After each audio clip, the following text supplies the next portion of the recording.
Hello everyone, welcome back to our YouTube channel. तो आज हम शुरू कर रहे हैं रिवीजन सीरीज़, और रिवीजन सीरीज़ के पहले ही दिन आज हम रिवाइज करने वाले हैं RTMNU BCom 6 सेमेस्टर के इंडियन इकोनॉमिक्स का यूनिट 1, जिसका नाम है इंडियन एग्रीकल्चर। तो जैसा कि हमें पता है, इंडिया एक एग्रीकल्चरल बेस्ड कंट्री है जहाँ की 50% पॉपुलेशन एग्रीकल्चर पे डिपेंड करती है। इंडिया वर्ल्ड्स लार्जेस्ट प्रोड्यूसर है पल्सेस, राइस, वीट, स्पाइसेस और स्पाइसेस प्रोडक्ट्स का। साथ ही इंडिया सेकंड लार्जेस्ट प्रोड्यूसर है फ्रूट्स एंड वेजिटेबल्स का पूरी दुनिया में।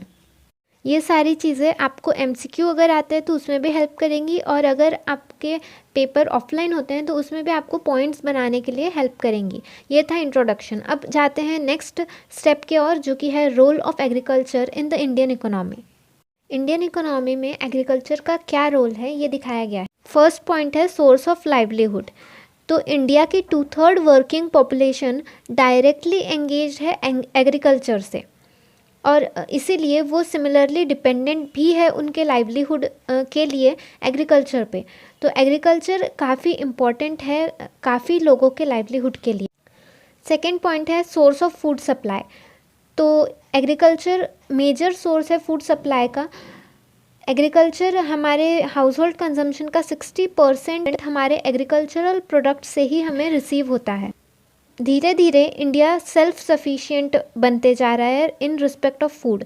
तो हमें कहीं से इंपोर्ट कराने की ज़्यादा ज़रूरत नहीं पड़ रही है। इंपोर्ट हमारा कम हो रहा है, एक्सपोर्ट हमारा बढ़ रहा है। इसीलिए ये भी एक इंडियन इकोनॉमी के लिए अच्छा रोल प्ले करता है agriculture. Then role of agriculture for industrial development. Agriculture सिर्फ हमारे खाने के लिए नहीं तो इंडस्ट्रियल डेवलपमेंट के लिए भी काम करता है। कैसे? तो वो रॉ मटेरियल प्रोवाइड करता है काफ़ी इंडस्ट्रीज़ को, जैसे कि कॉटन, जूट, टेक्सटाइल, शुगर, वनस्पति, एडिबल ऑयल प्लांटेशन इंडस्ट्रीज़। इन सारे इंडस्ट्रीज़ को रॉ मटेरियल सप्लाई करने का काम भी एग्रीकल्चर के द्वारा किया जाता है, और इसी के वजह से हमारी इंडियन इकोनॉमी पे काफ़ी इसका पॉजिटिव इम्पैक्ट पड़ता है। अबाउट 50% जो इनकम जनरेट होती है मैन्युफैक्चरिंग सेक्टर में, वो सारी एग्रो बेस्ड इंडस्ट्रीज़ की वजह से ही होती है। नेक्स्ट है कमर्शियल इम्पोर्टेंस। जैसा कि हमने सेकेंड पॉइंट में भी देखा था कि हमारा इंपोर्ट कम हो रहा है, एक्सपोर्ट बढ़ रहा है, तो वही इस पॉइंट में बताया गया है कि इंडियन एग्रीकल्चर बहुत इम्पॉर्टेंट रोल प्ले कर रहा है इंटरनल और एक्सटर्नल ट्रेड में। जैसे कि कुछ एग्रीकल्चर प्रोडक्ट्स ले लेते हैं, जैसे T, coffee, sugar, tobacco, spices, cashew nuts. ये सारी चीज़ें हमारे एक्सपोर्ट की काफ़ी अहम हिस्सा है। हमारा कंट्री ये सारी चीज़ें काफ़ी एक्सपोर्ट कर रहा है, और ये सारी चीज़ें 50% ऑफ टोटल एक्सपोर्ट में इंक्लूड होती हैं। मतलब जितना एक्सपोर्ट हम कर रहे हैं उसका 50% हम यही एग्रीकल्चर प्रोडक्ट एक्सपोर्ट्स कर रहे हैं। और इसके अलावा जूट, कॉटन, टेक्सटाइल, शुगर, ये सारी चीज़ें अगर देखें तो ये 20% ऑफ टोटल एक्सपोर्ट्स हमारे कंट्री से जा रहा है। तो नियरली 70% इंडिया का एक्सपोर्ट में एग्रीकल्चरल सेक्टर का ही हिस्सा होता है, जिसके वजह से एग्रीकल्चर काफ़ी हमारे कंट्री को एक्सपोर्ट होने की वजह से काफ़ी ज़्यादा फ़ायदा लेके आ रहा है हमारे कंट्री के लिए। तो ये एक पॉइंट आप इंक्लूड कर सकते हो। अगर आपकी ऑफलाइन एग्ज़ाम्स होती है तो उसमें आप ये अच्छे से इलेबोरेट करके लिख सकते हो कि कितना इम्पॉर्टेंट है हमारा एग्रीकल्चर सेक्टर हमारे इंडियन इकोनॉमी के लिए। फिर फिफ्थ पॉइंट है हमारे पास source of government revenue. Agriculture government के लिए एक बहुत ही अच्छा सोर्स है रेवेन्यू का, बोथ सेंट्रल और स्टेट गवर्नमेंट दोनों के लिए। लैंड रेवेन्यू के ज़रिए काफ़ी अच्छा इनकम अर्न कर लेती है, और सम अदर सेक्टर्स जैसे कि रेलवे, रोडवे, इन लोगों को भी काफ़ी अच्छा पार्ट ऑफ इनकम मिल रहा है through the movement of agricultural goods. Role of agriculture in economic planning. Economic planning, India की इकोनॉमिक प्लानिंग के लिए भी एग्रीकल्चरल सेक्टर काफ़ी इम्पॉर्टेंट है। क्यों? क्योंकि अगर आपके पास गुड क्रॉप है, आपके इस बार अगर गुड क्रॉप हुआ है तो ये आपके बिजनेस क्लाइमेट को बेटर बनाने में हेल्प करता है by through transport system, manufacturing industries, internal trade, इन सब के ज़रिए। और साथ ही अगर गुड क्रॉप है तो ये गवर्नमेंट को भी काफ़ी हेल्प करता है, क्योंकि गुड अमाउंट ऑफ फाइनेंस इकट्ठा होता है, जिसके वजह से आप एक्सपेंडिचर जो प्लान किया है वो आप पूरा कर पाते हो। और अगर वही बैड क्रॉप है तो आपका बिजनेस जो कंट्री में है वो डिप्रेशन में जाने की संभावना बढ़ जाती है, और उसी के वजह से इकोनॉमिक प्लानिंग का फेल्यूर होना बहुत चांसेस बढ़ जाते हैं।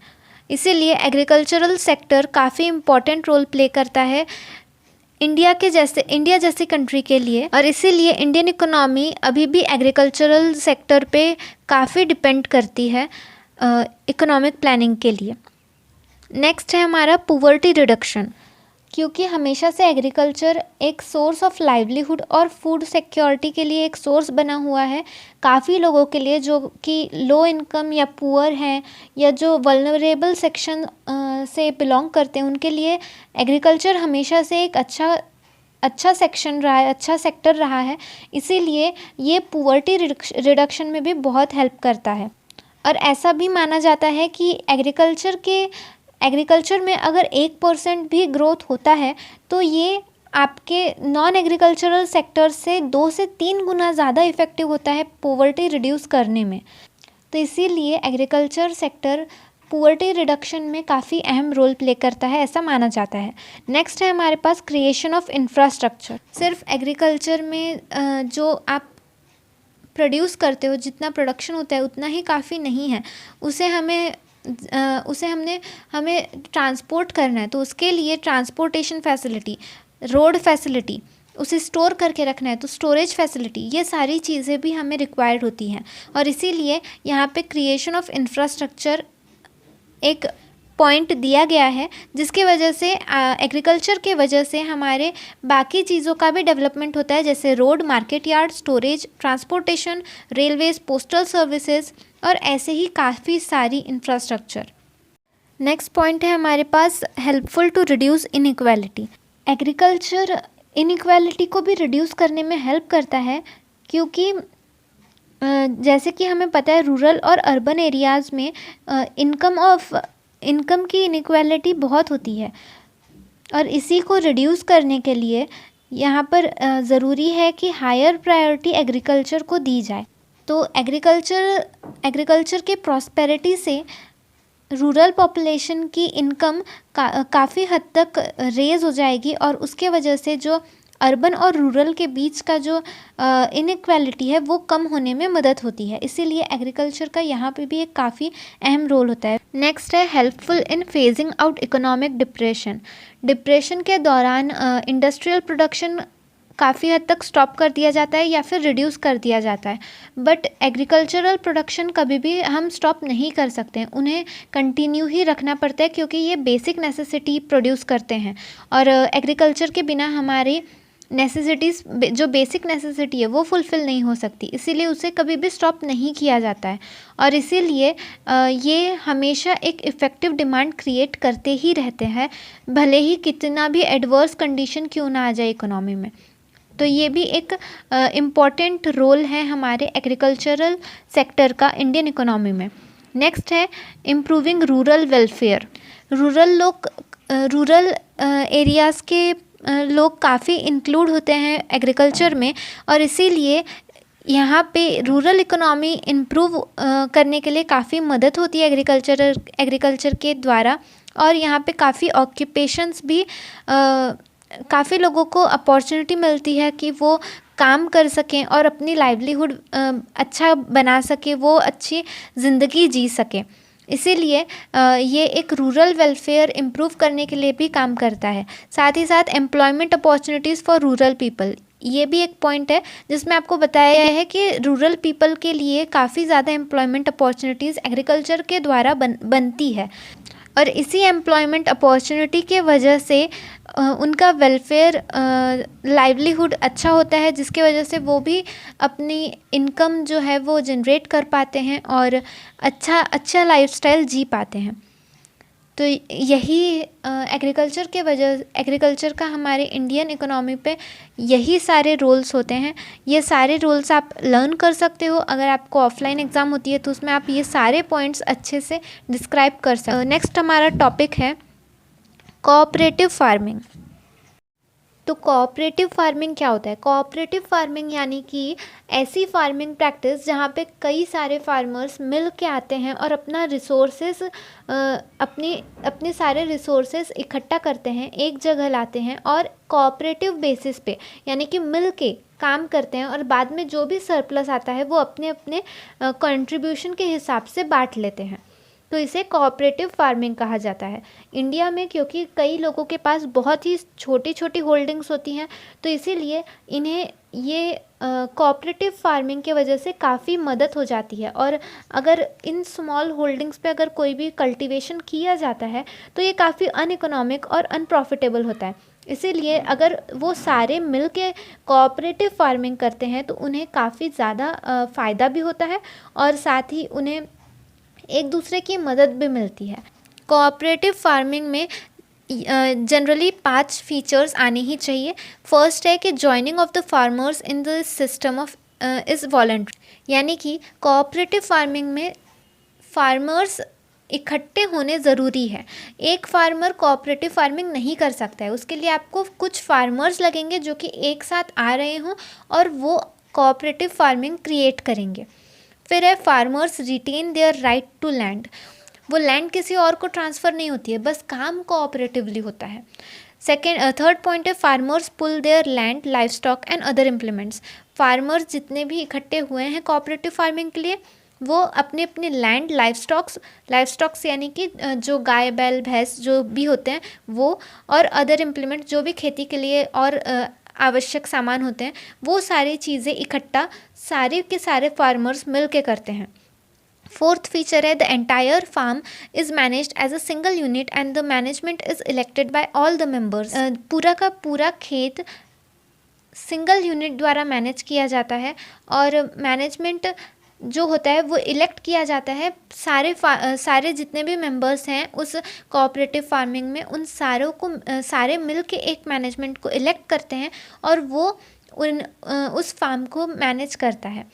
और सबसे लास्ट फीचर ये है कि each and every member earns a share of the total produce in accordance with their land contribution and labour performed, यानी कि जितने भी मेंबर्स हैं उस कोऑपरेटिव फार्मिंग में उन्हें उनका हिस्सा कैसे मिलता है, उनका प्रोडक्शन का हिस्सा कैसे मिलता है according to the land contribution, जितना भी उन्होंने लैंड कंट्रीब्यूट किया है उस हिसाब से, और उन्होंने जो लेबर दी है यानी उन्होंने जो मेहनत की है वहाँ पे, तो उसके हिसाब से उनका शेयर ऑफ टोटल प्रोड्यूस उन्हें मिलता है।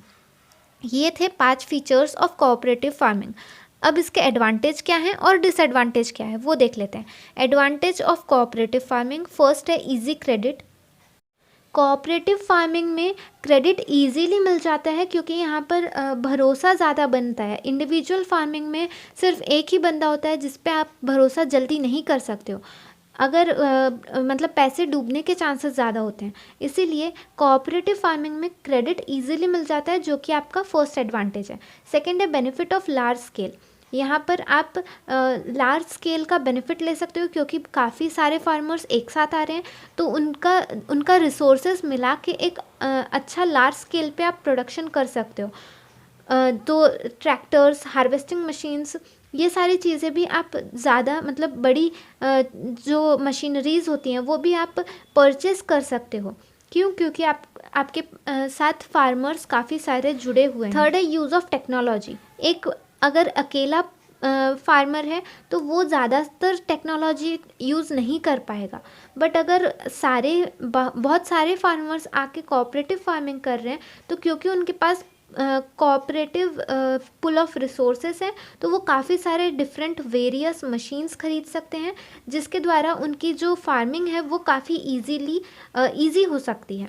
और उसके वजह से सिर्फ कॉस्ट ऑफ प्रोडक्शन ही कम नहीं होगा, तो उसके साथ साथ आपका पर एकड़ यील्ड भी बढ़ता है। फिर आता है high bargaining power. Cooperative farming society में आपके पास बार्गेनिंग की बहुत ही अच्छा एडवांटेज होता है, जिसकी वजह से मार्केट में आप ज़्यादा से ज़्यादा प्राइस में, मतलब फार्मर मार्केट में ज़्यादा से ज़्यादा प्राइस में उसे बेच पाता है और उसके वजह से इंडिविजुअल फार्मर की जो इनकम है वो बढ़ती है। फिर है हाई प्रोडक्शन।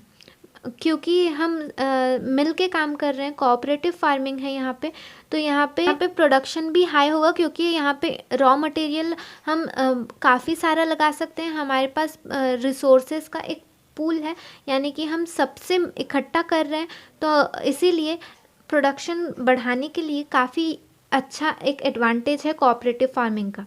नेक्स्ट है हमारे पास क्रिएट सोशल लिंक, क्योंकि यहाँ पे कोऑपरेटिव फार्मिंग में क्या होता है कि काफ़ी सारे फार्मर्स एक साथ आते हैं, जिसके वजह से उनका सोशल लिंक बढ़ता है, एक दूसरे से जान पहचान बढ़ती है, एक दूसरे के बारे में ज़्यादा पता चलता है, और इसी वजह से सोशल लिंक बढ़ती है, जिसकी वजह से बिजनेस लिंक्स भी बढ़ती है, जो कि आपको आगे फ्यूचर में हेल्प मिल सकती है जिसके वजह से। और लास्ट है हमारे पास अपॉर्चुनिटी फॉर ट्रेनिंग, क्योंकि कोऑपरेटिव फार्मिंग में आप सब मिल के काम कर रहे हो, काफ़ी सारे फार्मर्स मिल के काम कर रहे हैं, तो कोई किस चीज़ में अच्छा हो सकता है, किसी के पास कुछ और स्ट्रैटेजी हो सकती है, तो वो सारी चीज़ें हमें ज़्यादातर सीखने मिलती है। बहुत सारी चीज़ें अलग अलग लोगों से एक दूसरे को सीखने मिलती है, और ये बाद में भी बहुत हेल्पफुल हो सकती है। मतलब अगर आप बाद में कभी कोऑपरेटिव फार्मिंग नहीं करते हो, अकेले फार्मिंग करते हो, तो उसमें भी आपको काफ़ी हेल्पफुल हो सकती है, और साथ में आपकी कोऑपरेटिव फार्मिंग के लिए तो हेल्पफुल होगी ही होगी।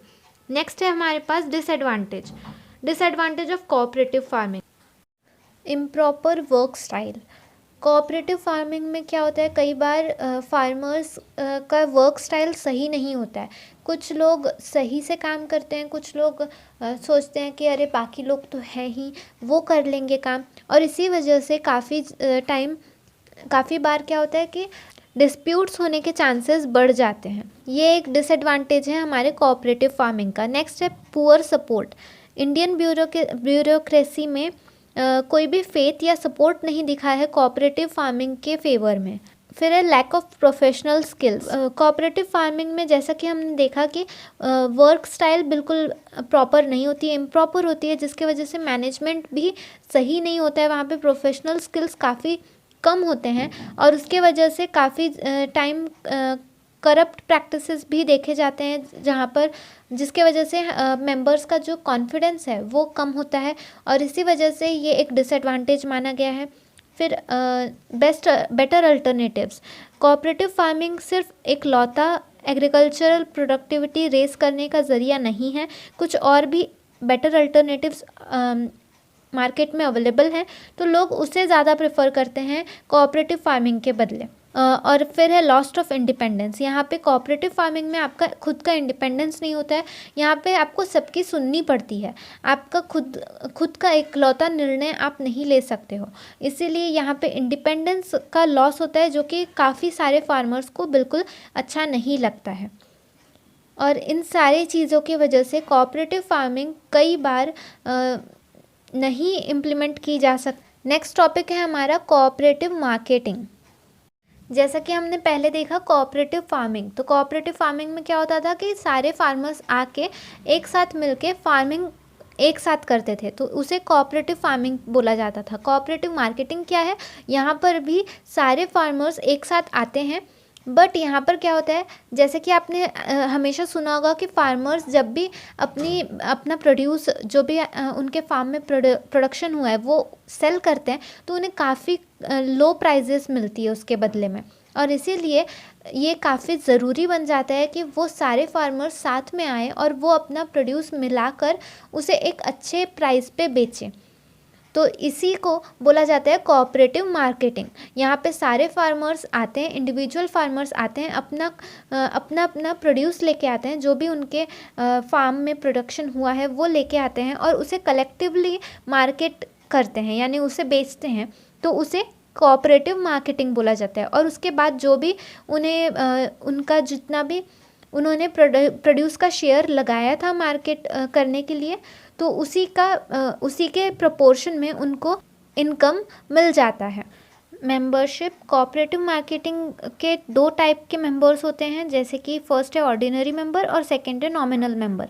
ऑर्डिनरी मेंबर में कौन कौन इंक्लूड होता है, जो कि है individual farmer, cooperative farming society and service societies, ये सारे इंक्लूड होते हैं ऑर्डिनरी मेंबर्स में। ये ordinary members decision making process में पार्टिसिपेट कर सकते हैं, प्रॉफिट के हिस्से में भी पार्टिसिपेट कर सकते हैं, और डेलिब्रेशन ऑफ द सोसाइटी में भी इनको राइट दिया जाता है पार्टिसिपेट करने का। वही नॉमिनल मेंबर्स कौन होते हैं? ऐसे ट्रेडर्स जिनके साथ सोसाइटी बिजनेस इस्टेब्लिश करती है, बिजनेस डीलिंग्स इस्टेब्लिश करती है, उन्हें नॉमिनल मेंबर्स बोला जाता है। और नॉमिनल मेंबर्स को राइट नहीं दिया जाता है कि वो डिसीजन मेकिंग या प्रॉफिट में कोई भी पार्टिसिपेशन कर सके। अब जानते हैं एडवांटेजेस क्या है कोऑपरेटिव मार्केटिंग के। तो फर्स्ट एडवांटेज है increases bargaining strength of the farmers की बार्गेनिंग स्ट्रेंथ बढ़ाता है कोऑपरेटिव सोसाइटी, जिसके वजह से आप ज़्यादा अच्छे प्राइस पे बेच सकते हो अपना प्रोडक्शन। सेकेंड है direct dealing with final buyers. आप कोऑपरेटिव मार्केटिंग के ज़रिए डायरेक्ट बायर्स से ही आप डीलिंग कर सकते हो, जिसकी वजह से आपको ज़्यादा अच्छी प्राइस मिलती है। अगर मिडल मैन नहीं है तो आपको उतना कमीशन आपका बच जाता है, जिसकी वजह से आप ज़्यादा पैसे कमा सकते हो, मतलब फार्मर्स कमा सकते हैं। उसके बाद है provision of credit. Cooperative marketing society को क्रेडिट की प्रोविज़न मिलने की काफ़ी ज़्यादा चांसेस बढ़ जाते हैं, तो उन्हें ज़रूरी नहीं होता है हार्वेस्टिंग की इमीडिएटली बाद ही आपको आपके प्रोडक्शन को सेल करना पड़े, ऐसा कुछ ज़रूरी नहीं होता है। कोऑपरेटिव मार्केटिंग का और एक फ़ायदा ये है कि ईजियर एंड चीपर ट्रांसपोर्ट मिल जाता है आपको, क्योंकि आप ज़्यादा बल्क क्वांटिटी में प्रोडक्शन इधर से उधर ट्रांसपोर्ट कर रहे हो, तो इसीलिए आपको ईजियर और चीपर ट्रांसपोर्ट मिल जाता है। फिर है स्टोरेज फैसिलिटीज़। एक और एडवांटेज है कि कोऑपरेटिव मार्केटिंग में आपको स्टोरेज फैसिलिटी भी मिल जाती है, जिसकी वजह से आपका जो भी प्रोडक्शन है वो सड़ने की या ख़राब होने की पॉसिबिलिटी बहुत कम हो जाती है। वही इंडिविजुअल फार्मर के लिए स्टोरेज की फैसिलिटी प्रोवाइड करना थोड़ा कठिन होता है, थोड़ा सा महंगा भी पड़ जाता है।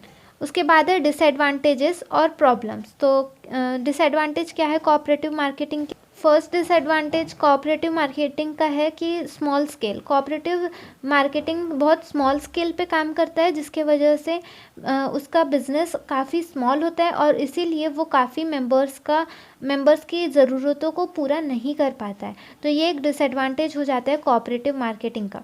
फिर आता है डिले इन मार्केटिंग डिसीजन, क्योंकि यहाँ पे काफ़ी सारे मेंबर्स होते हैं और कोई भी निर्णय लेने से पहले सबकी राय लेना आवश्यक होता है, इसीलिए यहाँ पे ना मार्केटिंग डिसीजंस लेना थोड़ा सा कभी कभी डिले हो जाता है, जिसकी वजह से बहुत बार हमारे प्रोडक्शन के प्राइस पे भी अफेक्ट पड़ता है, और फार्मर्स को ये एक बहुत बड़ा डिसएडवांटेज हो सकता है। नेक्स्ट है हमारे पास इनफेक्टिव एडमिनिस्ट्रेशन, क्योंकि कोऑपरेटिव मार्केटिंग में कोई भी क्वालिफाइड मैनेजर्स अब एम्प्लॉय नहीं कर सकते हो, इसीलिए वहाँ का एडमिनिस्ट्रेशन काफ़ी पुअर रहता है, और ये एक डिसएडवांटेज इंक्लूड किया जा सकता है। फिर है poor performance of shops. Cooperative marketing के जो भी शॉप्स होते हैं वो काफ़ी पुअर परफॉर्मेंस देते हैं, और उस वजह से वो फार्मर्स को काफ़ी बार टाइम पे उनका पैसा जो है, जितना भी उनका प्रोडक्शन हुआ था उसके बदले में उनका जितना सेल हुआ है उसके पैसे भी उन्हें टाइम पे नहीं दिए जाते हैं, तो ये भी एक डिसएडवांटेज हो गया। फिर lack of storage and transport facilities. Although ये सारी फैसिलिटी जो कि स्टोरेज और ट्रांसपोर्ट फैसिलिटी है काफ़ी इम्पॉर्टेंट होती है शॉप्स के लिए, बट कई बार क्या होता है कि मार्केट सोसाइटीज़ में ये फैसिलिटी अवेलेबल ही नहीं होती है, उनके पास स्टोरेज और ट्रांसपोर्ट फैसिलिटी अवेलेबल ही नहीं होती है, तो ये एक डिसएडवांटेज बन जाता है हमारे कोऑपरेटिव मार्केटिंग सोसाइटी के लिए। अब कोऑपरेटिव मार्केटिंग सोसाइटीज़ के कौन कौन से टाइप होते हैं? तो फर्स्ट टाइप है single commodity cooperative marketing society. ये सोसाइटी क्या करती है? ये डील करती है सिर्फ वन एग्रीकल्चरल कमोडिटी पे। उन्हें सिर्फ एक ही कमोडिटी के फार्मर्स से जितना भी प्रोडक्शन हुआ है उस पे उनका बिजनेस चलता है, तो इसको बोला जाता है single commodity cooperative marketing society. इनका एग्जाम्पल हो सकता है जैसे कि sugar cane cooperative marketing society, cotton cooperative marketing society, oil seed growers cooperative marketing society, इस तरीके से। फिर सेकंड है multi commodity cooperative marketing society. ये लोग किस पे डील करते हैं? ये लोग लार्ज नंबर ऑफ कमोडिटीज़ के मार्केट पे डील करते हैं, जो कि प्रोड्यूस किया जाता है उनके मेंबर्स के द्वारा, जैसे कि food grains, oil seeds, cotton, इन सारी चीज़ों पे। ज़्यादातर cooperative marketing societies multi commodity cooperative marketing societies ही होते हैं। फिर आता है multipurpose multi commodity cooperative marketing societies. ये सोसाइटीज़ ऐसी सोसाइटीज़ होती हैं जो कि डील करते हैं लार्ज नंबर ऑफ कमोडिटीज़ पे, जैसे कि multi commodity cooperative marketing societies करते थे। और साथ ही साथ ये लोग कुछ और फंक्शंस भी प्रोवाइड करते हैं, जैसे कि वो अपने मेंबर्स को क्रेडिट प्रोवाइड करते हैं। मेंबर्स को कोई भी सप्लाई के लिए जो भी इनपुट लगने वाले हैं, अगर वो उन्हें चाहिए तो वो भी अरेंज करने का काम ये लोग करते हैं। और साथ ही उनके लिए essential domestic consumption goods provide करने का काम भी ये लोग करते हैं। तो ये सारा काम कौन करता है? Multipurpose multi commodity cooperative marketing societies. तो ये थे हमारे 3 टाइप कोऑपरेटिव मार्केटिंग सोसाइटीज़ के। नेक्स्ट टॉपिक है हमारा ग्रीन रिवॉल्यूशन। ग्रीन रिवॉल्यूशन यानी क्या होता है? तो सबसे पहले ग्रीन रिवॉल्यूशन एक ऐसी टेक्निक है जो कि इंडिया ने अडॉप्ट की थी ताकि फूड क्राइसिस का प्रॉब्लम हम सॉल्व कर सकें। फूड क्राइसिस कब हुआ था, कैसे हुआ था, आइए जानते हैं। सबसे पहले तो जब बर्मा का सेपरेशन हुआ था इंडिया से, तब इंडिया को काफ़ी हद तक राइस का इंपोर्ट करना पड़ रहा था। वैसे ही जब पार्टीशन हुआ था अपने कंट्री का, तब इंडिया ज़्यादातर फॉरेन कंट्रीज़ पे डिपेंडेंट रहता था वीट के लिए। तो ये सब चीज़ों को देखते हुए ग्रीन रिवॉल्यूशन इंट्रोड्यूस किया गया था इंडिया में। इसमें क्या हुआ था कि काफ़ी सारे ट्रेडिशनल मेथड्स को, ट्रेडिशनल एग्रीकल्चरल प्रैक्टिसेस को रिप्लेस किया गया था मॉडर्न टेक्नोलॉजीज़ से, जिसके वजह से फार्मिंग ईजी हो रही थी और प्रोडक्शन ज़्यादा से ज़्यादा बढ़ रहा था। 1960 से 1961 में एक न्यू प्रोजेक्ट लॉन्च किया गया था जो कि 7 डिस्ट्रिक्ट में अप्लाई किया था, जिसका नाम था इंटेंसिव एग्रीकल्चरल डिस्ट्रिक्ट प्रोग्राम, जिसका शॉर्टकट बनता है IADP। इसके बाद में हाई यील्डिंग वैरायटीज़ प्रोग्राम नाम का एक और प्रोग्राम लॉन्च किया गया था, जो कि पूरे एंटायर कंट्री में इसे एक्सटेंड किया गया था। इसी स्ट्रैटेजी के कुछ और नाम भी है, जैसे कि modern agricultural technology, seed fertiliser, water technology, या फिर simply green revolution. Green revolution के मेन कुछ फीचर्स कौन कौन से हैं? तो सबसे पहला फीचर इसका ये है कि इसमें आपको new and high yielding variety of seeds का इंट्रोडक्शन कराया गया था, जिससे फार्मर्स को हेल्प हो कि ताकि वो अच्छे प्रोडक्शन कर सकें। सेकेंड है increase use of artificial fertilizers and pesticides and weedicides to prevent agricultural losses. Agricultural losses को बचाने के लिए काफ़ी सारी लॉस होता था एग्रीकल्चर में, तो उसे कम करने के लिए फर्टिलाइजर्स, पेस्टिसाइड्स, वीडीसाइड्स, ये सारी चीज़ों का यूज़ बढ़ाया गया। फिर थर्ड है increase use of fertilizer to increase agricultural production. Agricultural production बढ़ाने के लिए फर्टिलाइज़र्स का यूज़ बढ़ाया गया। फिर फोर्थ है use of latest agricultural machineries. Agricultural machineries काफ़ी सारे इंट्रोड्यूस की गई, उसका यूज़ करना शुरू हुआ ग्रीन रिवॉल्यूशन पीरियड में। इम्पैक्ट क्या हुआ ग्रीन रिवॉल्यूशन का? तो सबसे फर्स्ट है increase in food grain production. Green revolution का सबसे इम्पॉर्टेंट इम्पैक्ट यही था कि जैसे ही ग्रीन रिवॉल्यूशन इंट्रोड्यूस किया गया 1960 के इनिशियल फेज़ में, तब वीट का प्रोडक्शन बहुत शार्पली इंक्रीज़ हुआ। फूड ग्रेन्स जो कि सिर्फ 76 मिलियन टन्स बनते थे 1966-67 में, वो अराउंड 200 मिलियन टन्स बनने लगे 1997 टू 1998 तक। तो इतना ज़्यादा इंक्रीज़ हुआ है सिर्फ ग्रीन रिवॉल्यूशन की वजह से। और ख़ासकर वीट में तो हमें काफ़ी ज़्यादा ग्रोथ देखने को मिली थी। वीट के प्रोडक्शन में हमें काफ़ी ज़्यादा ग्रोथ देखने को मिली थी, जो कि 1960-61 में सिर्फ 11 मिलियन टन्स था, और वही 1992-93 में ये 55 मिलियन टन पे पहुंच गया था। बट सेम सक्सेस हमको ज्वार, बाजरा, मेज़, इन सारी चीज़ों में नहीं देखने मिली थी। फिर सेकंड इम्पैक्ट क्या हुआ था? Prosperity of farmers.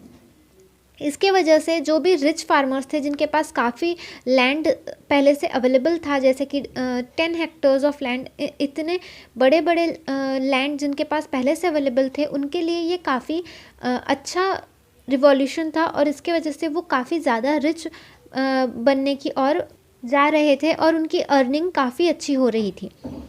थर्ड है production of commercial crops. Green revolution का इम्पैक्ट सारे कमर्शियल क्रॉप्स तक नहीं पहुंचा। जितना फूड ग्रेन्स की तरफ पहुंचा उतना कमर्शियल क्रॉप्स की तरफ नहीं पहुंचा। कॉटन, ग्राउंडनट, ये सारी चीज़ों के लिए जितना इम्प्रूवमेंट देखा जाना चाहिए था उतना हमें नहीं देखने को मिला। बट वहीं अगर हम देखें शुगर केन, जूट, तो इन सब चीज़ों में हमें अच्छी सक्सेस देखने को मिली। फोर्थ है increasing employment opportunities. Green revolution की वजह से काफ़ी सारी एम्प्लॉयमेंट अपॉर्चुनिटीज़ भी जनरेट हुई। रूरल एरियाज़ के लोगों के लिए भी काफ़ी एम्प्लॉयमेंट अपॉर्चुनिटीज़ हमें देखने को मिली, इसलिए ये एक अच्छा इम्पैक्ट देखने को मिला। फिर है strengthening the forward and backward linkages.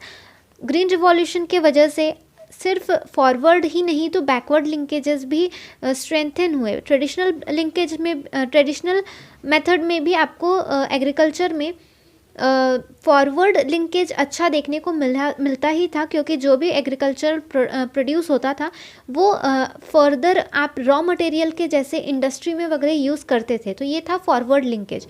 But backward linkage भी उतना अच्छा नहीं था ट्रेडिशनल में। बट ग्रीन रिवॉल्यूशन की वजह से बैकवर्ड लिंकेज भी सुधरा, क्योंकि हम कुछ ऐसे चीज़ें जैसे कि हम फर्टिलाइज़र्स यूज़ करने लग गए, तो ये सारी चीज़ें भी हम यूज़ करने लग गए, जिसके वजह से हम डिपेंडेंट रहते थे दूसरे इंडस्ट्रीज़ पे भी। इसीलिए बैकवर्ड लिंकेज भी हमारा बढ़ने लगा। इसीलिए एग्रीकल्चर के मॉडर्नाइजेशन से दोनों लिंकेज को स्ट्रेंथ मिली, सिर्फ फॉरवर्ड ही नहीं तो बैकवर्ड भी। फिर सिक्स्थ पॉइंट है हमारा no response from small and marginal farmers. इसका इम्पैक्ट स्मॉल और मार्जिनल फार्मर्स पे इतना नहीं पड़ा, क्योंकि उनके पास पहले से कोई लैंड नहीं होता था, या फिर अगर ज़मीन होती भी थी तो काफ़ी छोटी ज़मीन होती थी। इसके वजह से इन्हें ज़्यादा बेनिफिट नहीं मिलता था। फिर है सेल्फ सफिशिएंसी। ग्रीन रिवॉल्यूशन की वजह से सेल्फ सफिशिएंसी काफ़ी बढ़ गई थी। हमारा इंडिया जो है वो ज़्यादातर क्रॉप्स हमारे इंडिया में ही बना लेता था, और इसीलिए हमें ज़्यादा दूसरे देशों पे डिपेंडेंट नहीं होना पड़ता था। फिर है इंक्रीज़ इन रीजनल डिस्पैरिटीज़। ये एक इम्पैक्ट हमारा ग्रीन रिवॉल्यूशन का ये हुआ था कि रीजनल वाइज अलग अलग हमें बेनिफिट देखने को मिल रहे थे। कहीं पे ज़्यादा बेनिफिट मिल रहा था, कहीं पे कम बेनिफिट मिल रहा था, तो ये रीजन वाइज भी डिफ़र कर रहा था। फिर है इंडस्ट्रियल ग्रोथ। ग्रीन रिवॉल्यूशन ने सिर्फ एग्रीकल्चरल सेक्टर को ही बेनिफिट नहीं दिया, तो इंडस्ट्रियल ग्रोथ भी कराया। क्यों? क्योंकि हमें काफ़ी सारी मशीन्स की ज़रूरत लगने लगी ग्रीन रिवॉल्यूशन में, जैसे कि tractors, harvesters, diesel engines, electric Motors, pumping sets, ये सारी चीज़ें, या फिर हमें कुछ केमिकल फर्टिलाइज़र्स वगैरह की भी डिमांड थी, पेस्टिसाइड्स, इंसेक्टिसाइड्स, वीडीसाइड्स। तो ये सारी चीज़ों का मैन्युफैक्चर कहाँ पे होगा? इंडस्ट्री में होगा, और इसीलिए इंडस्ट्री का भी ग्रोथ हमें देखने को मिला। तो ग्रीन रिवॉल्यूशन ने इतना कुछ इम्पैक्ट किया है हमारे इंडियन एग्रीकल्चर पे। इसके बाद आता है डिफ़िकल्टीज़ कौन कौन सी थी ग्रीन रिवॉल्यूशन में? फर्स्ट था कि favoured big and rich farmers. जैसा कि हमने देखा कि ये जिनके पास पहले से काफ़ी बड़े बड़े लैंड्स थे, जैसे कि 10 हेक्टर लैंड जिनके पास पहले से था, तो उन्हें काफ़ी बेनिफिट मिल रहा था इसका। तो ये एक इनइक्वालिटी हो जा रही थी। रिच जो थे वो रिच बनते जा रहे थे, उन्हें काफ़ी बेनिफिट मिल रहा था। बट जिनके पास पहले से लैंड नहीं थे, या फिर जिनके पास ज़मीन तो थी बट बहुत कम ज़मीन थी, तो उन्हें ज़्यादा फ़ायदा नहीं मिल रहा था, जिस वजह से ये एक इनइक्वालिटी क्रिएट कर रहा था। फिर सेकंड है इनकम डिस्पैरिटीज़, क्योंकि हर रीजन में आपको सेम बेनिफिट नहीं देखने को मिल रहा था, और इसीलिए इनकम का डिस्पैरिटी हो रहा था। कहीं ज़्यादा बेनिफिट हो रहा था, जिसकी वजह से ज़्यादा इनकम हो रही थी, और कहीं कम। तो ये भी एक डिफ़िकल्टी था, या फिर आप बोल सकते हो कि कॉन्स्ट्रेंट था। फिर है हेल्थ हज़ार्ड। न्यू टेक्नोलॉजी की वजह से काफ़ी चीज़ें आसान तो हुई, बट यहाँ पे कई बार हेल्थ हज़ार्ड्स भी थे, जैसे कि हम केमिकल फर्टिलाइज़र्स यूज़ कर रहे हैं, तो उसका भी कुछ प्रॉब्लम हो सकता है, उसके भी कुछ हेल्थ हज़ार्ड्स हो सकते हैं। प्लस हम मशीनरी यूज़ कर रहे हैं, तो मशीनरी की वजह से कोई एक्सीडेंट होने के चांसेस बढ़ जाते हैं। तो ये सारी चीज़ों का डर हमेशा बना हुआ रहता था ग्रीन रिवॉल्यूशन के इसमें ये एक डिफ़िकल्टी है। फिर है अनडिज़ायरेबल सोशल कॉन्सिक्वेंसेस। पहले क्या हुआ करता था कि लोगों के पास खुद के लैंड तो होते थे, बट वो खुद उसमें कल्टीवेशन ना करते हुए उसे रेंट पे दे देते थे। तो ग्रीन रिवॉल्यूशन के आने के बाद क्या हुआ कि लोगों को लगने लगा कि हम रेंट पे देने से अच्छा खुद ही क्यों ना कर लें, क्योंकि कम कॉस्ट लगेगा। इसीलिए टेनेंट्स को निकालना शुरू होने लग गया। इसीलिए सोशल कॉन्सिक्वेंसेस भी बढ़ने लग गए। तो ये भी एक डिफ़िकल्टी थी ग्रीन रिवॉल्यूशन में। नेक्स्ट टॉपिक है हमारा लो एग्रीकल्चरल प्रोडक्टिविटी।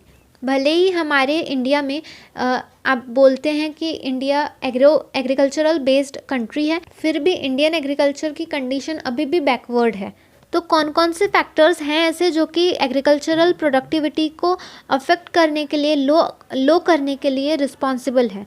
तो 3 तरीके के फैक्टर्स हैं। फर्स्ट है जनरल फैक्टर, सेकंड है इंस्टीट्यूशनल फैक्टर और थर्ड है टेक्नोलॉजी फैक्टर। जनरल फैक्टर्स में कौन कौन से फैक्टर्स आते हैं पहले देख लेते हैं। फर्स्ट है socio economic factor. Socio economic factors यानी कि जैसे कि फार्मर्स के पास कम नॉलेज है या फिर वो किसी सुपरस्टिशियस पे बिलीव करते हैं, यानी कि अंधविश्वास में किसी बिलीव करते हैं। ऐसी कोई भी चीज़ों के वजह से वो मॉडर्न टेक्नोलॉजी अपना नहीं पाते हैं, उस वजह से पीछे रह जाते हैं, जिस वजह से उनका एग्रीकल्चर प्रोडक्शन ज़्यादा नहीं बढ़ पाता है। और ये एक फैक्टर है जिसके वजह से लो एग्रीकल्चरल प्रोडक्टिविटी देखी जाती है। सेकेंड है नेचुरल फैक्टर। नेचुरल फैक्टर तो हम सभी को पता है कि जो भी, जैसे कि अब हमारे इंडिया का मॉनसून हम देख सकते हैं कि कभी सर्टेन नहीं रहता है, वो कभी ज़्यादा बारिश हो जाती है, कभी होती ही बहुत कम है। तो फिर इस वजह से भी हमारे इंडियन एग्रीकल्चर पे बहुत असर पड़ता। बारिश ही नहीं तो अदर नेचुरल कैलेमिटीज़ भी, जैसे कि हेल स्टॉर्म या फिर फ्रॉस्ट या फिर अटैक बाय पेस्ट, इंसेक्ट्स, ये सारी चीज़ें भी नेचुरल कैलेमिटीज़ में इंक्लूड होती हैं और ये सारी चीज़ों के वजह से भी एग्रीकल्चरल प्रोडक्टिविटी काफ़ी हद तक लो हो जाती है। फिर थर्ड है लैक ऑफ एडिक्वेट फाइनेंस। एक ये भी फैक्टर होता है जिसके वजह से लो एग्रीकल्चरल प्रोडक्टिविटी हमें देखने को मिलती है। फिर है लैक ऑफ प्रोडक्टिव इन्वेस्टमेंट, क्योंकि हमारे पास प्रोडक्टिव इन्वेस्टमेंट अच्छे नहीं होते हैं, जिसके वजह से भी एग्रीकल्चरल प्रोडक्टिविटी लो हो जाती है। इन्वेस्टमेंट लैंड में अगर हम कोई इन्वेस्टमेंट करते हैं तो वो उतना ज़्यादा अट्रैक्टिव नहीं होता है जितना अगर हम ज्वेलरी या मनी लेंडिंग में इन्वेस्ट करते हैं। तो इसीलिए भी यहाँ पर प्रोडक्टिव इन्वेस्टमेंट ज़्यादा ना होने की वजह से ये एक लो एग्रीकल्चरल प्रोडक्टिविटी फैक्टर बन जाता है। फिर है इनएडिक्वेट मार्केटिंग सिस्टम, क्योंकि एग्रीकल्चर में क्या होता है कि कई बार फार्मर्स को जितना पैसा मिलना चाहिए उतना मिलता ही नहीं है, मिडलमैन सारा पैसा खा जाता है। तो इसीलिए यहाँ पे एक इनएडिक्वेट मार्केटिंग सिस्टम बन जाता है। कस्टमर तो काफ़ी हायर प्राइस पे वो चीज़ लेता है, बट फार्मर को उतनी प्राइस मिलती ही नहीं है उसकी, मिडलमैन सारा पैसा खा लेता है। तो इस इनएडिक्वेट मार्केटिंग सिस्टम के वजह से भी काफ़ी हद तक लो एग्रीकल्चरल प्रोडक्टिविटी देखी जाती है, क्योंकि इससे फार्मर पे काफ़ी बर्डन आता है। तो ये भी एक फैक्टर होता है जिसके वजह से आप लो एग्रीकल्चरल प्रोडक्टिविटी देख सकते हैं। फिर आता है इंस्टीट्यूशनल फैक्टर। इंस्टीट्यूशनल फैक्टर में क्या क्या आता है? सबसे पहले स्मॉल साइज़ ऑफ होल्डिंग्स, क्योंकि हमारे इंडिया में काफ़ी लोगों के पास बहुत कम ज़मीन होती है और जो ज़मीन होती है वो अनइकोनॉमिक भी होती है कई बार, और इसी वजह से ये एक लो एग्रीकल्चरल प्रोडक्टिविटी का फैक्टर बन जाता है। फिर है टेक्नोलॉजिकल फैक्टर। टेक्नोलॉजिकल फैक्टर में फर्स्ट है ट्रेडिशनल मेथड ऑफ कल्टीवेशन। अगर आप न्यू टेक्नोलॉजी यूज़ ही नहीं कर रहे हो, मशीनरी अच्छे जो आ चुके हैं जैसे कि स्टील प्लो आ गया है, सीड ड्रिल्स आ गए हैं, बैरोज, होज, ये सारी चीज़ें अगर आप यूज़ ही नहीं कर रहे हो आपके एग्रीकल्चर में, तो जितना आपको प्रोडक्शन होना चाहिए उतना आप प्रोडक्शन नहीं कर पाओगे। और इसी वजह से कई बार बहुत सारे जगह जहाँ पे ये सारी चीज़ों की नॉलेज नहीं है लोगों को, वो सारे अभी भी ट्रेडिशनल मेथड ही यूज़ कर रहे हैं, और इस वजह से भी हमें लो एग्रीकल्चरल प्रोडक्टिविटी देखने को मिलती है। फिर है स्कैंटी यूज़ ऑफ फर्टिलाइज़र्स अगर सफिशिएंट मात्रा में हमें नहीं मिल रहे हैं और अगर वो लैंड पे यूज़ नहीं किए जा रहे हैं, तो उसके वजह से भी लैंड की जो सॉइल की फर्टिलिटी है वो कम हो जाती है, और उसके वजह से भी पुअर कल्टीवेशन होने लगता है। इनएडिक्वेट इरिगेशन फैसिलिटीज़। इंडियन एग्रीकल्चर में क्या प्रॉब्लम है कि यहाँ पे ना वाटर सप्लाई अच्छे से नहीं मिल पाता है, आर्टिफिशियल इरिगेशन फैसिलिटीज़ अच्छे से नहीं किया जा रहा है, जिसके वजह से वाटर फैसिलिटी बहुत कम होती है। हमेशा हमें बरसात पे डिपेंड रहना पड़ता है कि कब बारिश आएगी और हमें अच्छा पानी मिल सकेगा। इसीलिए ये भी एक कारण है कि लोग एग्रीकल्चरल प्रोडक्टिविटी के लिए ये भी एक कारण है। काफ़ी कम लोगों के पास, यानी काफ़ी कम फार्मर्स के पास ये इरिगेशन फैसिलिटी होती है और ये हमें बढ़ानी चाहिए। फिर है प्रॉब्लम्स ऑफ सॉइल। सॉइल में भी काफ़ी सारे प्रॉब्लम्स होते हैं, जैसे कि soil erosion, water logging, nitrogen deficiency, swamps. ये सारी चीज़ों की वजह से भी आपको लो प्रोडक्टिविटी देखने को मिलेगी एग्रीकल्चर में। और लास्ट पॉइंट है लैक ऑफ एग्रीकल्चरल रिसर्च। अगर फार्मर्स के पास सही रिसर्च ही नहीं है एग्रीकल्चर की, तो वो अच्छा डिसीज़न नहीं ले पाएंगे, अच्छा निर्णय नहीं ले पाएंगे। और अगर ये सारा रिसर्च अगर किया भी जाता है इंडिया में, तो ये सारी रिसर्च की हुई चीज़ें फार्मर्स तक पहुंचाई नहीं जाती है, जिसके वजह से वो सही निर्णय नहीं ले पाते हैं। और ये भी एक क्रॉनिक प्रॉब्लम है एग्रीकल्चरल ऑपरेशन में, जो कि काफ़ी फार्मर्स फेस करते हैं। अब इसके लिए क्या क्या सजेशंस या मेजर्स हो सकते हैं? तो सबसे पहला सजेशन ये है कि कंसोलिडेशन ऑफ होल्डिंग्स। अगर काफ़ी स्मॉल होल्डिंग्स है किसी के पास, जैसे कि बहुत छोटे छोटे हेक्टर्स ऑफ लैंड है किसी के पास, तो उन्हें कंसोलिडेट करना चाहिए। कोऑपरेटिव फर्म्स या कोऑपरेटिव फार्मिंग सोसाइटीज़ के साथ उन्हें कंसोलिडेट करके उनके साथ एक इकोनॉमिक फार्म का इस्टेब्लिशमेंट करने की कोशिश करनी चाहिए। जो कि अनइकोनॉमिक थे, उन्हें इकोनॉमिक बनाने की कोशिश करके उन्हें फ़ायदा दिलाने की कोशिश करनी चाहिए। ये एक मेथड हो सकता है जिसे हम रेमेडियल मेजर कह सकते हैं। सेकेंड है ओवरकमिंग नेचुरल फैक्टर्स। नेचुरल चीज़ें, नेचुरल कैलामिटीज़ को तो हम रोक नहीं सकते हैं, बट उसके लिए प्रिवेंशन हम ले सकते हैं। अगर कुछ फ्यूचर में अगर ऐसा कुछ हुआ, तो उसके लिए हमें पहले से प्रिपेयर रहना चाहिए। तो उसके लिए कुछ स्टेप्स हम ले सकते हैं, जैसे कि अगर कोई इंसेक्ट अटैक वगैरह रहा, तो उसके लिए हम पहले से प्रिपेयर रह सकते हैं, जैसे कि पेस्टिसाइड्स, इंसेक्टिसाइड्स, ये सारी चीज़ें सप्लाई करके। फिर थर्ड है application of modern techniques. Modern techniques अगर हम अप्लाई कर ले, तो वो भी हमारे लिए काफ़ी बेनिफिशियल होगा लो प्रोडक्टिविटी को ख़त्म करने के लिए।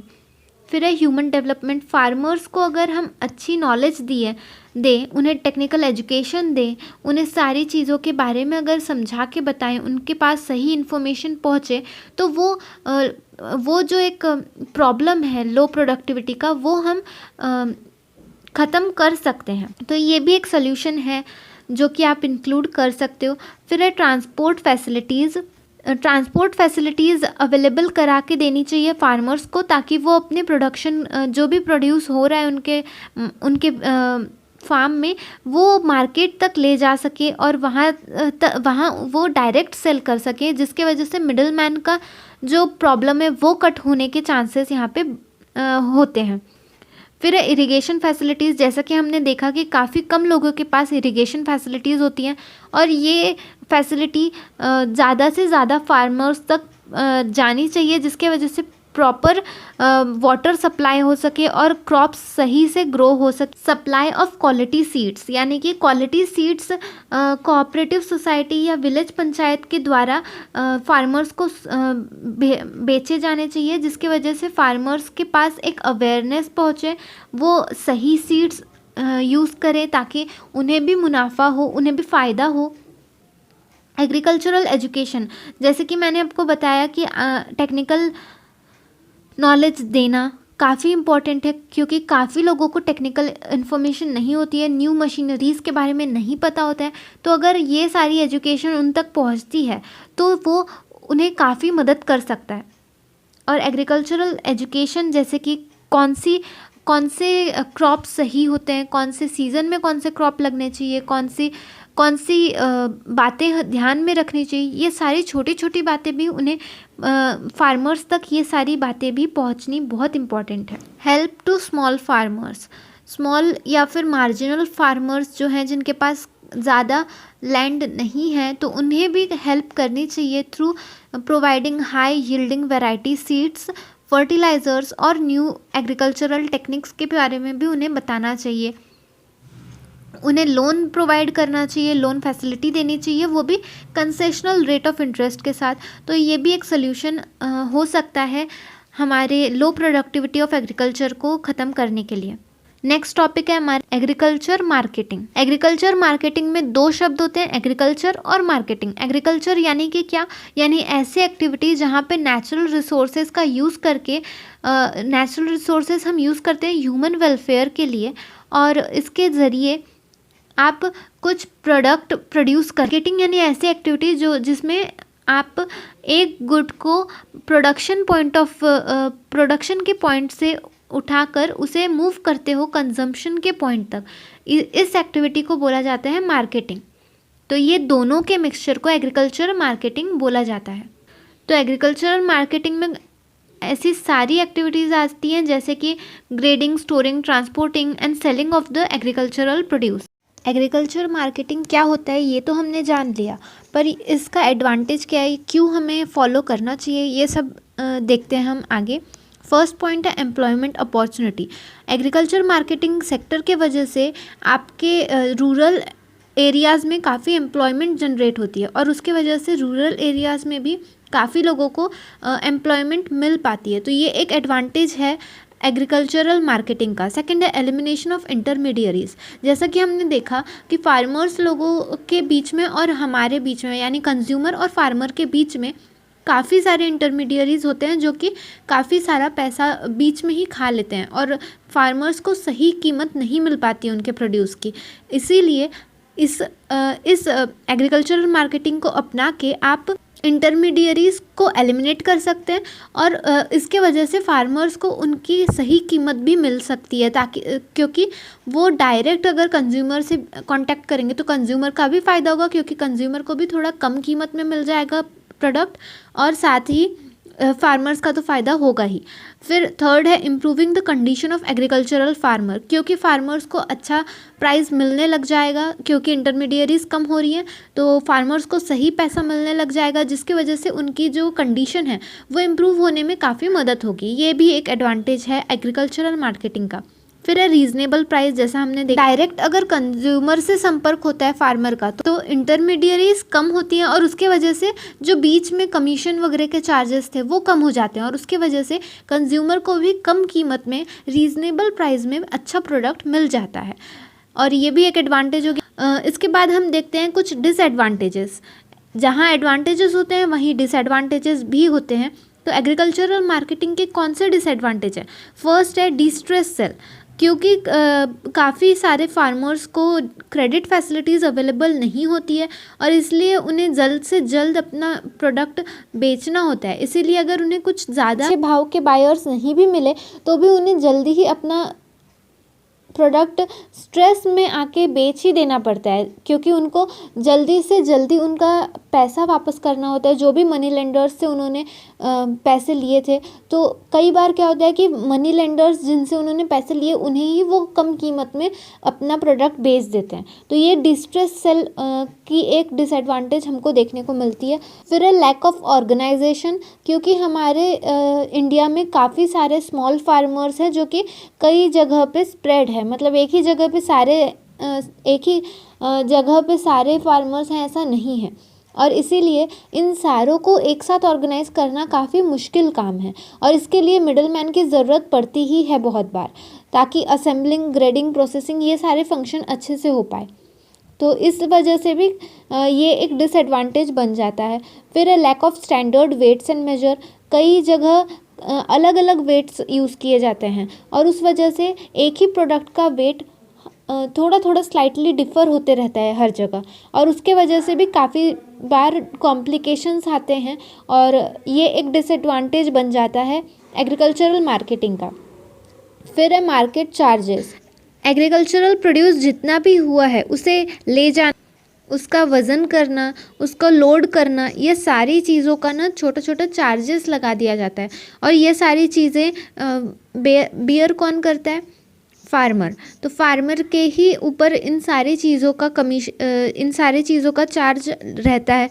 तो ये भी एक डिसएडवांटेज हो जाता है, जैसे कि weighing charge, unloading charge, brokerage, handling charges, quality allowance, commission.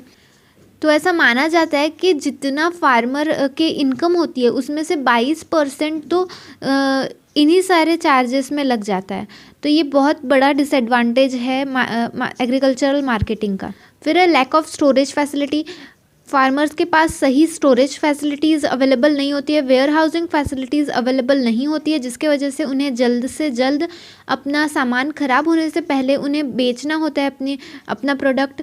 ये भी एक डिसएडवांटेज है। उसके बाद है लैक ऑफ ट्रांसपोर्ट फैसिलिटी अच्छी नहीं होती है कई बार रूरल एरियाज़ में, तो इस वजह से भी वो लोग मंडी तक नहीं पहुंच पाते हैं जहां उन्हें एग्रीकल्चरल प्रोडक्ट बेचना है, जहां उन्हें अच्छा दाम मिल सकता है, तो वहां तक वो नहीं पहुंच पाते, इसलिए वो विलेज में ही अपना सारा प्रोडक्ट बेच देते हैं और इस वजह से भी उन्हें काफ़ी हद तक प्रॉफिट नहीं मिल पाता है। फिर नेक्स्ट डिसएडवांटेज है इंटरमीडियरीज़।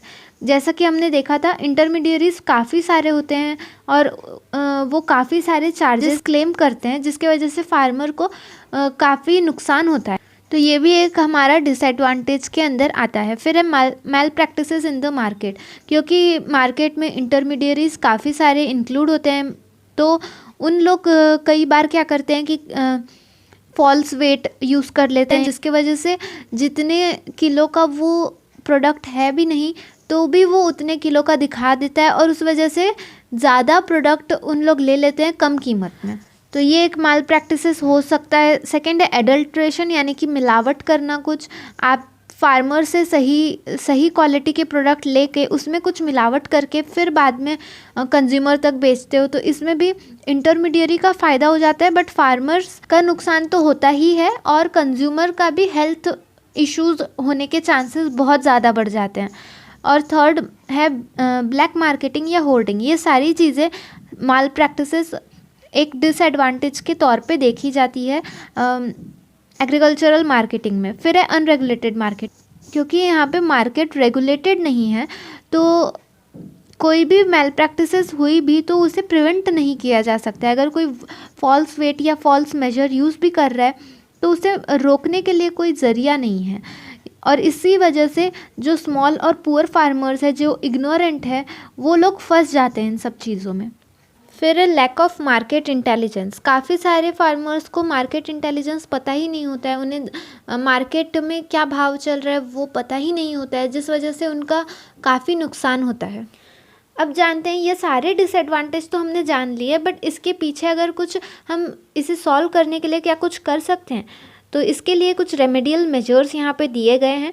फर्स्ट है इस्टेब्लिशमेंट ऑफ रेगुलेटेड मार्केट। जैसे कि हमने देखा कि हमारा मार्केट अनरेगुलेटेड है, कोई भी रेगुलेशन यहाँ पे नहीं है, तो इसीलिए अगर यहाँ पर रेगुलेटेड मार्केट कर दिया जाए, जिसके वजह से सारी चीज़ें पहले से ही तय रहे कि कौन सा कितना मेजरमेंट आपको कैसा लेना है, कौन सा वेट आपको यूज़ करना है, ये सारी चीज़ें अगर पहले से तय रहे तो कोई भी माल प्रैक्टिसेस होने की संभावना कम हो जाती है, और इसके वजह से जो पुअर कल्टीवेटर्स हैं उन्हें काफ़ी फ़ायदा होता है। सेकंड, और क्या कर सकते हैं हम, एलिमिनेटिंग मिडल मैन, यानी जो मिडल मैन है उन्हें ही एलिमिनेट कर दिया जाए। अगर डायरेक्ट फार्मर से कंज्यूमर तक अगर गुड्स मिले तो इसके वजह से काफ़ी फ़ायदा हो सकता है, सिर्फ फार्मर्स को ही नहीं तो कंज्यूमर को भी, तो ये भी एक सोल्यूशन है। नेक्स्ट है हमारे पास फ्रीडम फ्रॉम मनी लेंडर। क्योंकि फार्मर्स को फाइनेंस की ज़रूरत होती है, वो मनी लेंडर्स के पास जाते हैं, पर मनी लेंडर्स काफ़ी एक्सप्लॉइट करते हैं फार्मर्स को, जिसके वजह से वो डिस्ट्रेस में आके कैसे भी अपना प्रोडक्ट सेल कर देते हैं। तो अगर मनी लेंडर्स से छुटकारा मिले और उन्हें अच्छा कोई लोन मिलने की संभावना हो कहीं से फार्मर्स को, तो ये भी एक सोल्यूशन बन सकता है, जिसके वजह से फार्मर्स का वेलफेयर अच्छा हो सकता है। फिर स्टोरेज फैसिलिटी, अगर फार्मर्स को अच्छी स्टोरेज फैसिलिटी दे दी जाए तो उन्हें ये डर नहीं रहेगा कि उनका प्रोडक्ट डैमेज हो सकता है, किसी भी बायर को बेचने की ज़रूरत नहीं पड़ेगी। यानी अगर उन्हें थोड़ा वेट करना पड़ रहा है अगर अच्छे दाम में बेचने के लिए, तो वो वेट कर सकते हैं अगर उनके पास पहले से स्टोरेज फैसिलिटी या वेयर हाउस फैसिलिटी है तो। फिर expansion of transport facility. Rural area में भी अगर ट्रांसपोर्ट फैसिलिटीज़ प्रोवाइड कर दी जाती है तो वो लोग भी मंडी तक जाके अपना प्रोडक्ट बेच सकते हैं और उन्हें भी अच्छा दाम मिल सकता है। फिर है मार्केट इंटेलिजेंस। जो भी मार्केट की जानकारी है वो अगर फार्मर्स तक पहुँचे थ्रू मास मीडिया, तो ये इसके वजह से जो इग्नोरेंट फार्मर्स हैं उन्हें भी इसकी जानकारी मिलेगी और वो भी इसका शिकार नहीं होंगे। कोई भी उन्हें ठग नहीं सकेगा। ये सारे तो थे जनरल मेजर्स। अब जानते हैं कि गवर्नमेंट क्या इसमें कर सकती है। गवर्नमेंट के पास क्या क्या मेजर्स हैं। फर्स्ट है organisation of regulated market. Government एक तो सबसे पहले रेगुलेटेड मार्केट क्रिएट कर सकती है। गवर्नमेंट के पास इतनी ताकत होती है कि वो फिक्स वेट या ब्रोकरेज ये सारी चीज़ों के लिए फिक्स चार्ज रख सकें।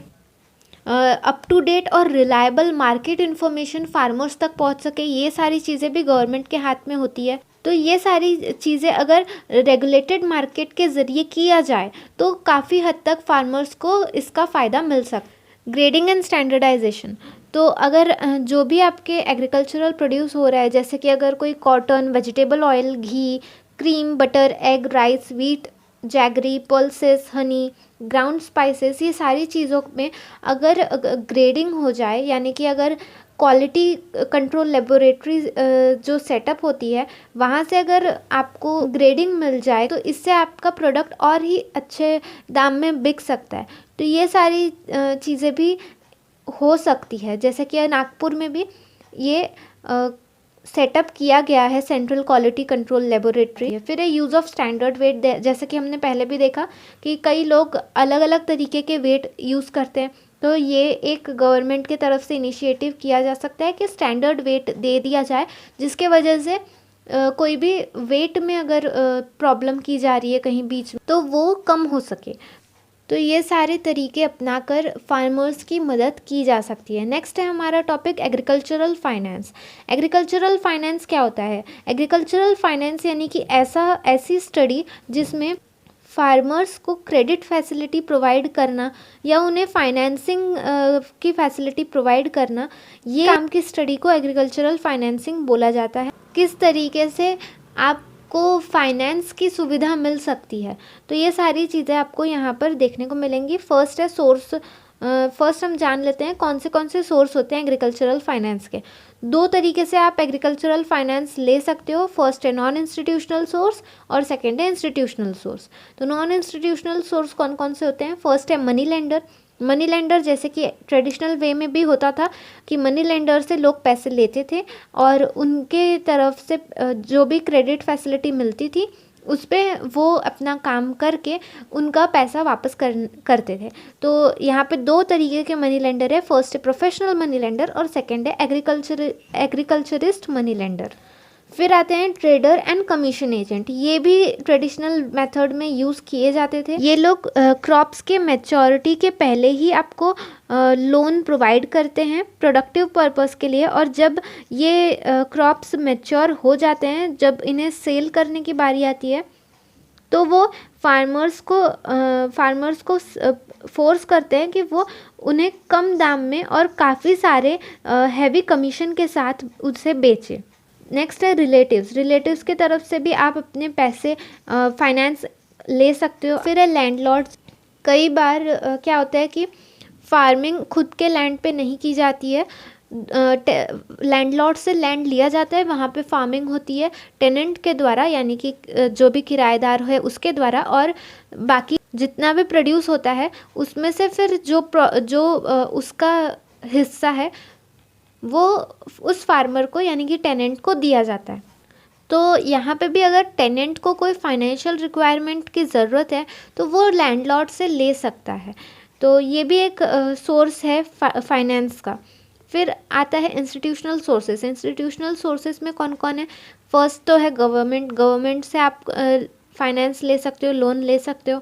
फिर है लैंड डेवलपमेंट बैंक्स। ऐसी बैंक्स भी होती है जो एडवांस लोन देती है। 15 से 20 साल का कोऑपरेटिव क्रेडिट प्रोवाइड करती है वो फार्मर्स को against mortgage of their land. फिर कमर्शियल बैंक्स भी प्रोवाइड करती है फार्मर्स को काफ़ी सारी स्कीम्स होती है उनके पास, जैसे कि विलेज एडॉप्शन स्कीम। फिर रीजनल रूरल बैंक भी काफ़ी हद तक फाइनेंस प्रोवाइड कर सकते हैं एग्रीकल्चर को। तो ये थे कुछ नॉन इंस्टीट्यूशनल और इंस्टीट्यूशनल सोर्सेस ऑफ फाइनेंस। आगे का हमारा टॉपिक है national bank for agriculture and rural development, यानी कि नाबार्ड।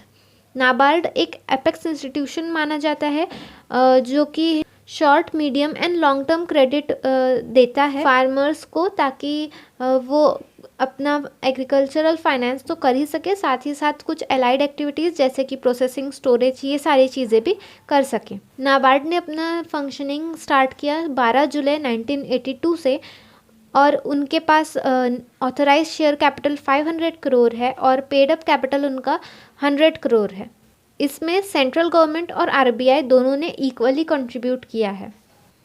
नाबार्ड में board of director, chairman, managing director, 2 executive director, ये उनके स्ट्रक्चर में इंक्लूड होता है।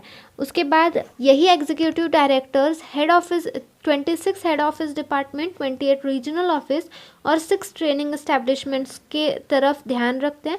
और रीजनल ऑफिसेस में आपको 391 डिस्ट्रिक्ट डेवलपमेंट ऑफिसेस दिख जाएंगे और एक सब ऑफिस स्पेशल सेल भी है।